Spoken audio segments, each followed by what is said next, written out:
she was not historically acceptable to Jesus Christ. We all know the story of the Good Samaritan. And this woman was a Samaritan coming from the area known as Samaria. And Jesus Christ encounters her at this particular historic well.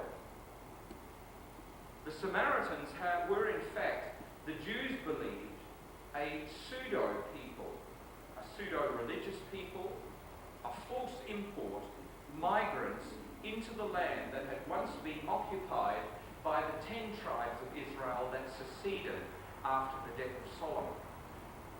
And those tribes had disappeared by Assyrian domination. And the book of Kings records in the Old Testament that in fact a foreign peoples had been brought in. And then because those foreign people were not aware of the religious and cultural tradition of that area, the Assyrians brought in some of the old priests that had built a sanctuary to rival the sanctuary originally at Jerusalem. And those old priests had taught them the law and had taught them the rites and rituals to follow.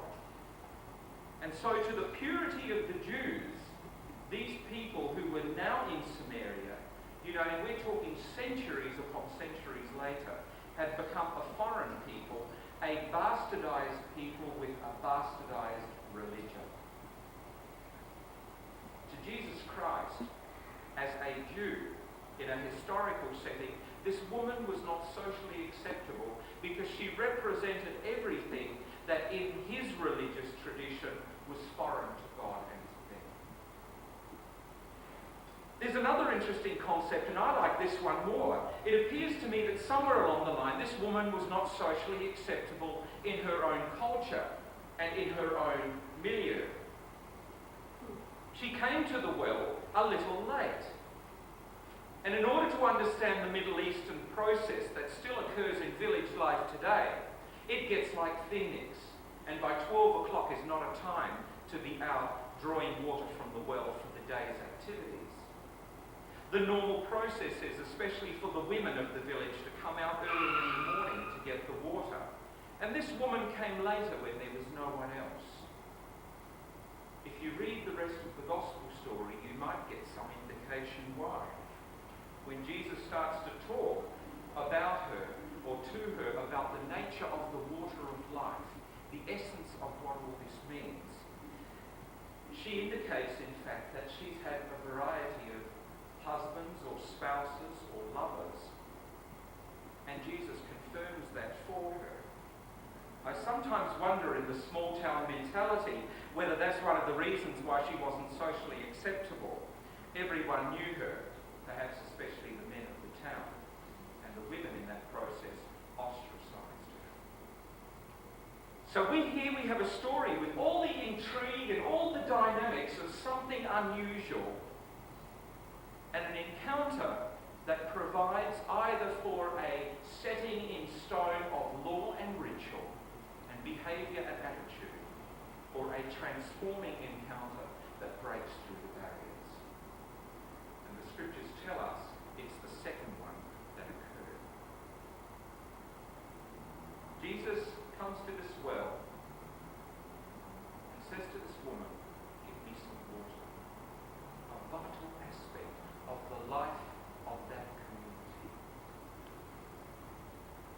And as the dialogue begins, firstly about why should a Jew ask a Samaritan for water?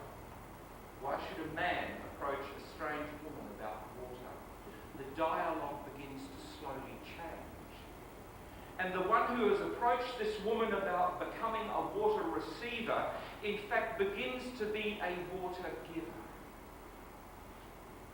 And there is a change in the dynamics of the relationship where the woman who in fact was going to be the water receiver begins to have a small glimmer of what it means to encounter this person and to discover that he has something far more unique for her life than the cup of water that she could give him for his life.